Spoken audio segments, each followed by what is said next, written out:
کہ وہ جی بتوں کے پجاری تھے اور بت کی پوجا کرنا تو غلط ہے، اور بزرگ، اولیاء، نیک لوگ، ولی اللہ، ہاں، ان کی پوجا اور ان کے سجدے غلط نہیں ہے۔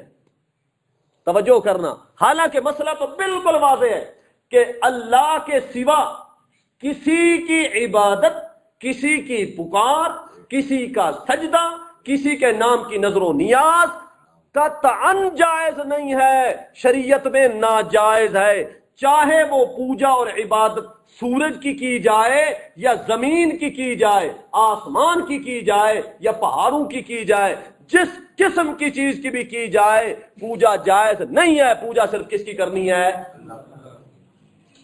تو یہودیوں کا کام یہ تھا کہ حق کو باطل کے ساتھ ملا دیتے تھے۔ نمبر دو، دوسرا کام کیا کرتے؟ جب کوئی آتا نا عام آدمی جو پڑھا لکھا نہیں ہوتا تھا، ان پڑھ آدمی آتا، مرید آتا، اور وہ کہتا پیر صاحب بتاؤ، بڑا مسئلہ اٹھا ہوا ہے کہ محمد اللہ کے پیغمبر ہیں اور ان کے جو صحابی ہیں، ان کے جو ساتھی ہیں، وہ ہمیں بات ہی نہیں کرنے دیتے، یہ کیا مسئلہ ہے؟ تو ان کو صاف کہتے او یار چھوڑو، تو رات میں تو ہے ہی نہیں اس کا تذکرہ۔ یہاں بالکل چٹا جواب، ان پڑھ مریدوں کو صاف جواب دے دیتے کہ کچھ بھی نہیں لکھا ہوا اس کے بارے میں، ایسے ہی جھوٹ بولتے الیاذ باللہ۔ یہ تکتم الحق کا، حق کو بالکل چھپا دیتے تھے۔ بات سمجھ آ رہی ہے؟ تو اللہ نے فرمایا لوگو نہ حق کو باطل کے ساتھ ملاؤ تے نہ حق کو چھپاؤ۔ وَأَقِيمُوا الصَّلَاةَ وَآتُوا الزَّكَاةَ وَارْكَعُوا مَعَ الرَّاكِعِينَ۔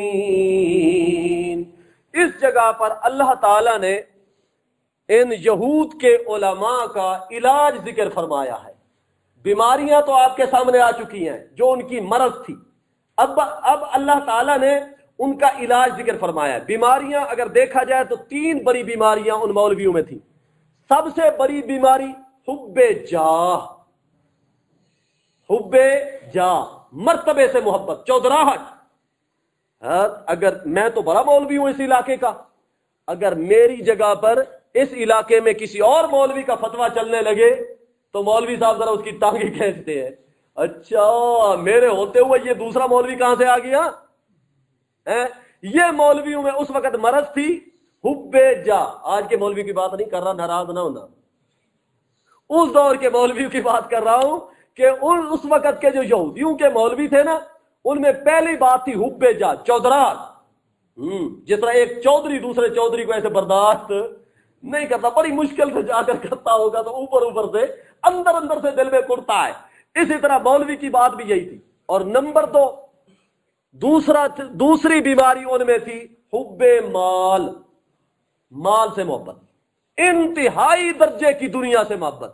پیسہ مل جائے بس چوم رہا ہے اور خوش ہے کہ میری دنیا بن گئی، میری زندگی بدل گئی، میں بڑا قسمت کا لکی ہو گیا تھا، میں بڑا ترقی کر گیا۔ تو حب مال دوسری بیماری یہود کے مولویوں میں مال سے محبت تھی۔ اور نمبر 3، تیسری بیماری تھی یہود کے علماء میں حسد کی۔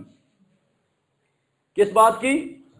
اور یہ بات ذہن میں رکھو، یہودیوں کے علماء میں جو حسد تھا، ایک طرح کا قومی حسد تھا اور دوسرا تھا نبوت والا حسد۔